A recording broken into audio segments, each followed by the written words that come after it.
I'm Mark Crosby of Quincy Access Television. Thank you, as always, for joining us. For Your Health is a program, well, that's pretty self-explanatory, focusing on health topics. Today, we will be continuing our series on smoking, and we have Christine Kosha from the Quincy Health Department. She is the tobacco specialist. So, Christine, welcome back. Thank you. Thank you for having me back, Mark. Always a pleasure. This is a continuing series. We started kind of with a general smoking program, then we did one on smoking and pregnancy. Yes. Now we're going to do one on nicotine pouches. Right. Which I guess some folks see as an alternative. Yeah, so nicotine pouches have been around for about 10 years now. But they've grown in popularity quite a bit over the last, I'd say, 3 to 4 years. A lot of people are turning to them as a way to get their nicotine. The big attraction, I think, for people is these products don't contain tobacco. They only contain nicotine. So people find it easy to use these nicotine pouches as a way to get nicotine throughout the day. The other issue that we have with these products that we're seeing is they're coming in a variety of flavors. So tobacco products can't be sold in flavors, as I think most people know. So that's another reason why these nicotine pouches have become quite popular. People like the idea of getting flavors. They like the way that they can just sort of keep it in their mouth and absorb the nicotine without the tobacco aspect of it. So it has become pretty popular, not only for adults, but of course with the flavors being included, it's become quite popular for kids as well. Well, that's what I was thinking.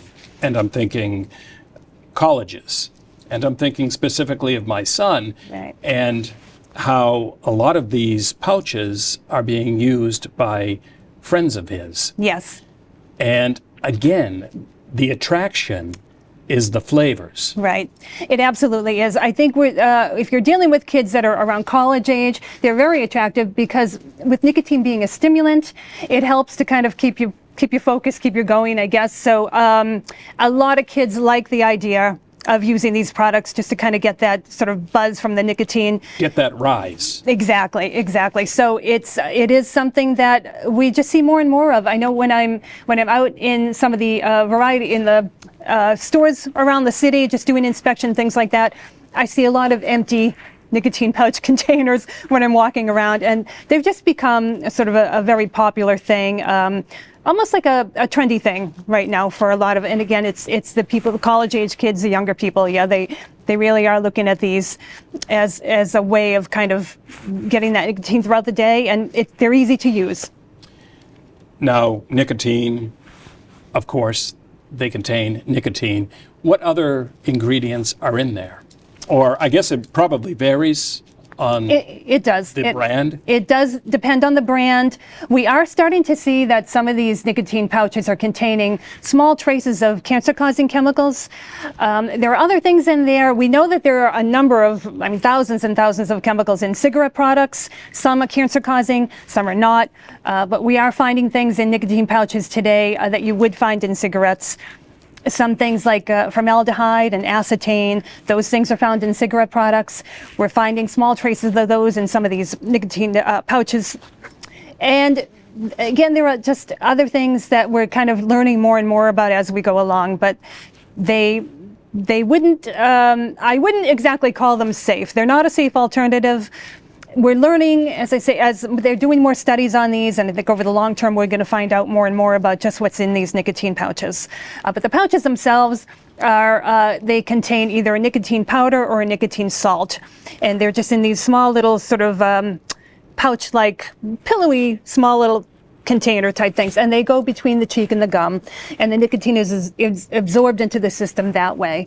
So we know that they have those fibers in there that come from the pouches themselves. But again, there are a number of things in there that we still don't know a whole lot about. And when you had mentioned cancer, of course, a big scare, I'm thinking oral cancer. Yes, absolutely. And again, because we're still studying these and making sure we know exactly what's going into these, in the short term, we do know that these pouches do cause things like mouth sores, gum irritation. They can cause sore throats. They can cause problems with teeth down the road if you're somebody who uses these quite a bit. So there's the hiccups is another one. I know it's kind of like a bottom of the list type thing, but there are some in the short term, quite a few things that go along with using these pouches. The mouth irritation right now is really the most, the thing that you would see the most. Wood pulp? Yes, yeah. Interesting. Yes, it really is, as I say, we don't know. One of the things about these products are because they don't contain tobacco, these products fall under a category called non-tobacco nicotine. So the regulations that the FDA have in place for these aren't as strict as the regulations for tobacco products. So some of these manufacturers tend to get away with a little bit more than they would if these products contain tobacco. So as far as even the amount of nicotine that are in these pouches, though they tell us what's in there, it may not necessarily always be true. So for a lot of these nicotine pouch products, you don't always know exactly how much nicotine is in them. So that's another issue that we have with these. So here's the thing. My son is health conscious on the other side. So he tries to eat fresh fruits and fresh vegetables. Right. But in here, there are preservatives as well. Yes, absolutely. Yeah, you're going to find those in these products. As I say, I mean, there are things that are being added to these that are, we're going to find down the road that they're not safe, they're not healthy alternatives. I think what they're trying to do with these pouches is kind of push them as an alternative or a way for people to quit smoking. Because it is used. These are used as a way to quit smoking. Yes, yeah, there are quite a few people out there that use these to quit smoking, and I feel like if you're putting a plan in place and you feel like you want to go with the pouches to try and decrease the amount of nicotine that you're getting, and you have a goal of reaching zero, then I certainly don't see anything wrong with that. If you know what your goal is and you know how to use these, but as I mentioned, sometimes we don't know exactly how much nicotine is in these pouches, so you may think you're getting less amount of nicotine than you actually are. I think the safest way to quit smoking are with the products that have been proven nicotine replacement therapy, things like the nicotine patch, the nicotine gum, the nicotine lozenges. Those things have been quite successful. They've been around for a very long time, and they really are the best way, or the best approach if you're trying to quit smoking. And let's talk about nicotine and its effect on blood pressure. Yes, nicotine, again, being a stimulant, it will raise your heart rate, it raises your blood pressure, and it just causes the heart rate to go at a very quick rate as long as you have nicotine in your system. So again, that's something that nicotine also has an effect on your brain. The endorphin, or the good feeling dopamine that you get from the brain, nicotine affects that. So when people are addicted to nicotine, they find that feel-good hormone sort of like coming through all the time, and they get to the point where they want more and more of that. So that's how people just get hooked on nicotine, and after a long time, it starts to affect your brain function in small ways.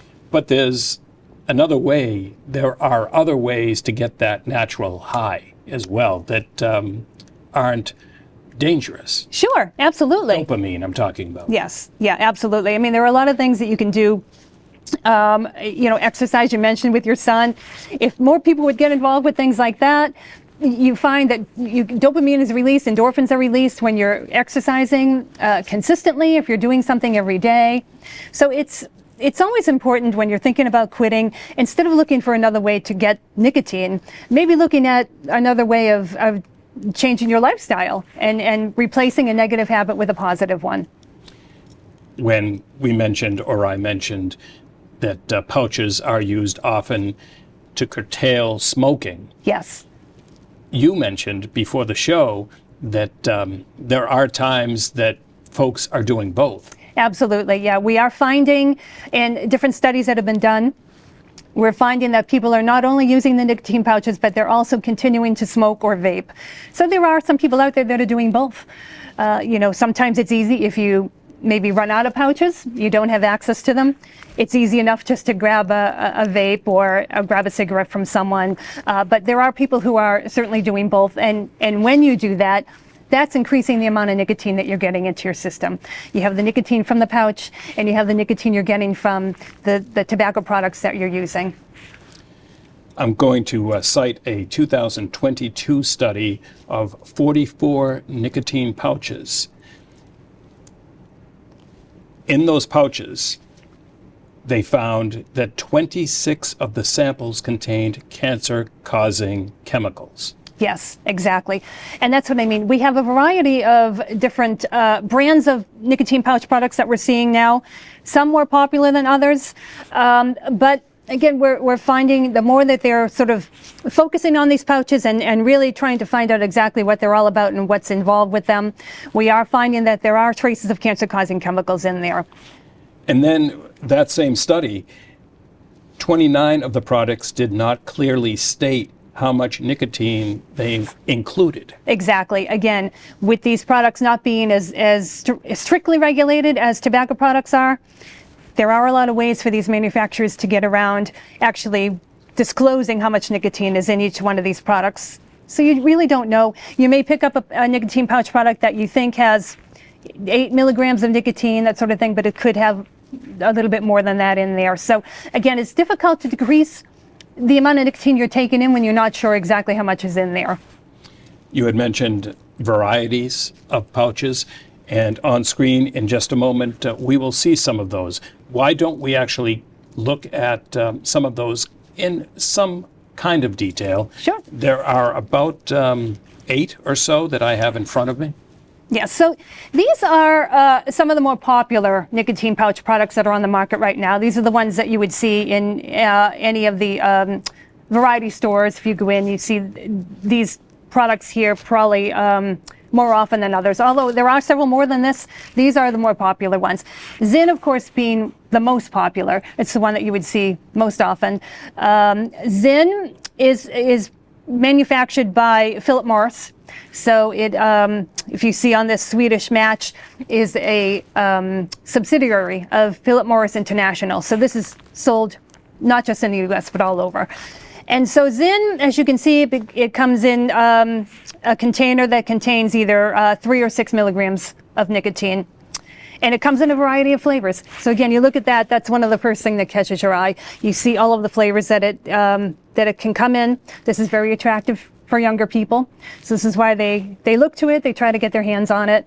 And it's just something that, again, we don't know for sure that we're only looking at this amount of nicotine in these products. It could be a lot more than this, but it's very easy to get hooked on these. You can see they're very small. You just keep them on the side of your mouth. You can use these throughout the day, and it gives you that nicotine boost that you're looking for. Something called On. Yes, On is another product that's quite popular. We're seeing that one quite a bit. Now it's next in line to Zyn.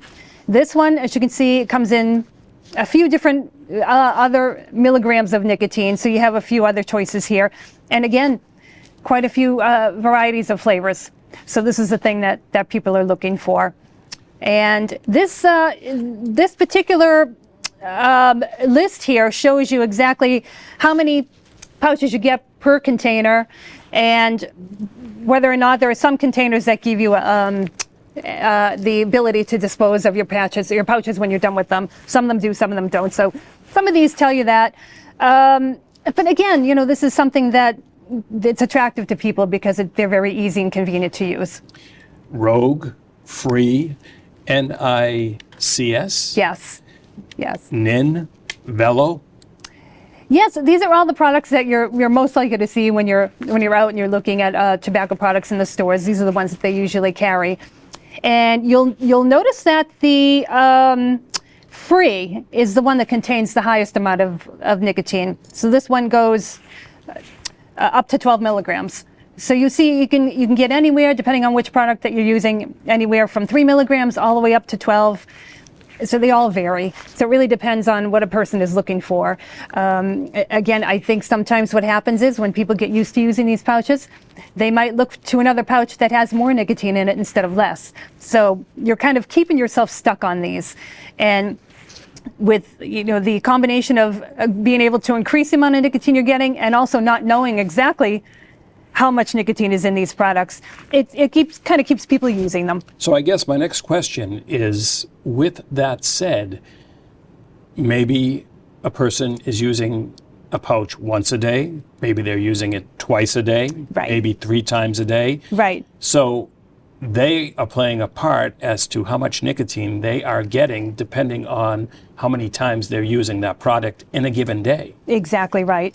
If you're looking at these nicotine pouches as a way to quit smoking, it's very, very easy. They're deceptively small and they're very easy to use, as we've talked about. So it's very easy to go through the day and continue to use them. And suddenly you find that you're going through an entire pouch or entire container of nicotine pouches. So if you don't have a goal set for yourself, again, to stop nicotine altogether, you could continue on these for the long term and really not have any intentions of getting off of them because they're very easy to use. And again, you can just you become very comfortable with the amount of nicotine that you're getting from them. I guess I'm thinking this is kind of me live thinking, but for years it was just cigarettes. Yes. And then it was vaping. Right. And now it's those two plus pouches. Exactly. These, again, they're such an easy thing to use, and that's what makes them so attractive to people. They don't contain any tobacco, which I think some people appreciate. And they have the ability of getting the nicotine that they need. So a lot of people turn to these and they think whenever I need sort of a hit of nicotine, these are very easy to use. Even easier than vaping because, with vaping, you need to sort of get outside, use your vape, all of that. These you can keep with you and you can use them no matter where you are. So it's very easy to stay on them. And if you don't have a plan to get off of nicotine, you could continue on these for the long term. So I guess now I'll ask about your office and calls you receive. Smoking calls, calls about smoking. Do you receive calls about vaping and now calls about these pouches as well? I've not received any phone calls about nicotine pouches yet. It's something that we put out there. I mean, when we have our program available, we make it available to people who smoke cigarettes and people who vape, and it also includes people who use these nicotine pouches. And again, everyone is different with what they choose to use to get off of. If your goal is to get off of tobacco, but you're still using nicotine, you really need to make sure that you have a goal to get off of the nicotine as well. It was the same thing when e-cigarettes first came out. I had a number of people that I worked with at that time who were using e-cigarettes in place of cigarettes. But because they still contain nicotine, you need to have a quick goal for yourself, and you have to sort of decide, well, I'm going to use these e-cigarettes until whatever date you choose, and then you decide I'm going to become nicotine free completely. So no matter what product you're using that contains nicotine, you always want your goal to be 0, and you want to just gradually decrease the amount that you're getting. And again, I keep going back to this, but I know there is such a variety of nicotine pouch products, and because we're not exactly sure how much nicotine is contained in these, it's very easy to stay on them. Nicotine being so addictive. Yes, absolutely. That's the thing that people can't. When people become addicted to smoking, it's usually the nicotine, of course, that gets them hooked. That's the addictive part of the whole process of smoking. And it's very, very difficult to get off. And so, we've talked on our past shows about having a quit plan, which is very important. When you decide you want to quit smoking, you need to decide how you want to do it, when you want to do it. When you want to be smoke-free completely, you need to be aware of what triggers are, what withdrawal symptoms you might be facing. You need to make sure that your quit plan is in place. And that goes for nicotine pouches too. As far as I can see, again, if you want to become completely nicotine-free, you need to have a goal set for yourself if you're using these pouches, and just decide that you're going to get off of them gradually. And even that might mean, as you mentioned, using a certain number of pouches throughout the day, limiting the amount of pouches that you're using, and then just gradually decreasing from there. Nicotine and tobacco aside, folks might also have to deal with the kind of oral fixation. Yes. Having a cigarette, for example, or a pouch in their mouth. I know when my father-in-law was trying to quit, he was eating a lot of Altoids. Yes. And they had a lot of sugar. Right. So next trip to the dentist, he had cavities. Right. So, but cavities are certainly better than cancer-causing problems. Right. But I guess maybe consider in your quitting plan what you can substitute that is healthier for you? Absolutely. You know, one of the things that's excellent for cravings for nicotine is cinnamon. So whenever I'm working with somebody who's trying to quit smoking or vaping or whatever it might be, I always mention cinnamon to people. Cinnamon is excellent for cravings. It really helps to diminish them and minimize them. So as you're going through the quit process, it kind of helps you as you're going along. Interesting. That's just interesting. Yeah, it's been that way for a very long time. You know, I usually suggest cinnamon to people. You can certainly go with sugar-free cinnamon gum. There's a number of hard candy products out there that contain, you know, they're sugar-free that you can pick up. So I know it's difficult when you're trying to quit. You're just going to try and pick up whatever helps you to get through the cravings. And when you're going through that initial process of quitting smoking, that's the most important thing. You want to make sure that you're doing whatever you can to keep yourself from smoking again. So in the short term, if it means having to chew some gum or use some hard candy, I think it's fine. But we do have to be conscious of, you know, how much sugar we're bringing in. So, you know, sort of looking at sugar-free products is a way to go. And as part of your quit plan and making sure that you're prepared and you have everything that you need. Same thing with people who are, you know, lifelong smokers. Sometimes the hand-to-mouth, that whole habit is difficult. So we'll suggest, you know, holding a pen, holding a pencil, a celery stick, a carrot stick, something you can keep and then maybe eat. And then realize you probably enjoy. Yes, exactly. And it's good for you. So there are always ways of getting around these sort of these things that go along with the habit of smoking. And like you say, it could be the oral part of it, it could be just the hand-to-mouth part of it, but there's always something that can replace that as you're going through the quit process. Now, do you know, or can you tell, if pouches are more popular with younger folks than they are with older folks? It seems that they are. Again, I think it's the flavors that attract the younger kids. Because we know that no tobacco products can be sold that are flavored. Any kind of a product that contains any sort of flavoring, that was the problem with vapes when they first came out. They were coming in a variety of flavors until that was banned. Those types of things are always attractive to younger people, so they like to get their hands on them. And I think younger kids look at these nicotine pouches. Again, they like the idea that they're flavored. They like the idea that they're sort of discreet. They can use these throughout the day. They can be in school or what have you, and they can use these, and it's not drawing attention to themselves. I suppose the old peer pressure Yes, is certainly more active when I'm sure. you're dealing with younger folks. Absolutely. I mean, that's been around since cigarettes have been around. I mean, you have friends who sort of try to persuade other friends to try things, and that's how they get involved. We do know that for younger people who try vaping, if they've never smoked cigarettes before, sometimes the health consequences can be much more serious for them because they're starting a habit that is immediately bringing, you know, nicotine and smoke and things like that into their lungs. People who go from cigarettes to vape products are sort of used to that type of thing, so it's an easier transition. But we have seen studies as far as vaping goes for younger people that have never smoked cigarettes before, that they're running into some serious health problems. And that actually brings me to social media and the current role that social media plays. We have, you have sites like TikTok and Instagram, things like that, Facebook. Most of those sites have rules in place where they don't condone anybody who's trying to push alcohol or drugs or tobacco use for younger people. And most of the time they do their best to stop it. But they can't always catch everything.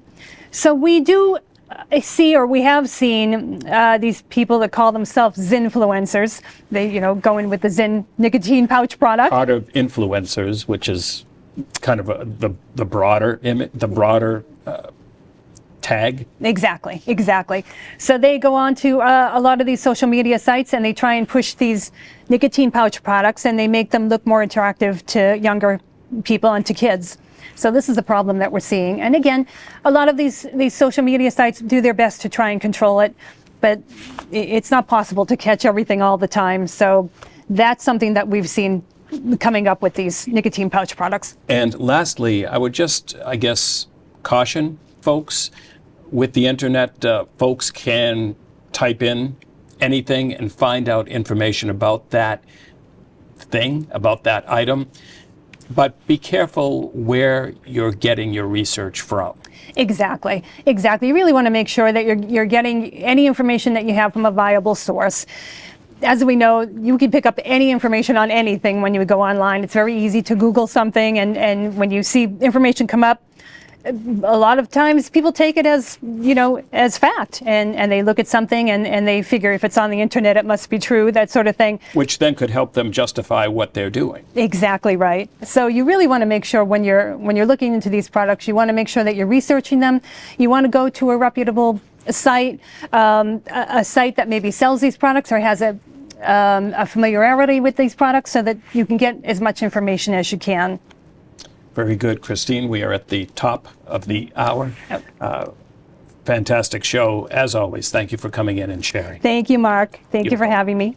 And thank you at home for watching. And please remember to support the local access station in the community in which you reside.